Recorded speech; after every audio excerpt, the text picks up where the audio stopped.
Andika Pratama dan Ussy Sulistyawati rayakan Lebaran di Malang. Tahun ini mudiknya lebih spesial. Aktor sekaligus pembawa acara Andika Pratama berencana merayakan Lebaran di kampung halamannya di Malang, Jawa Timur. Rencana ini sangat dinanti mengingat sudah 2 tahun dirinya tidak mudik atau pulang ke kampung karena larangan pemerintah akibat pandemi COVID-19. Ia akan membawa sang istri Ussy Sulistyawati serta kelima buah hatinya pulang kampung. Spesialnya, tahun ini Andika mudik ada tambahan keluarga baru, yaitu anak bungsunya, Sakalingga Ibra Pratama. Andika Pratama sudah lama menantikan kepulangannya ke rumah orang tuanya. Momen merindukan ini juga rupanya sangat dinantikan oleh kedua orang tuanya.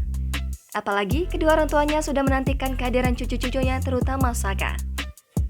Tak hanya sang cucu, Andika dengan penuh percaya diri menyambut mudik kali ini begitu dirindukan orang tuanya karena dirinya adalah anak yang dinantikan.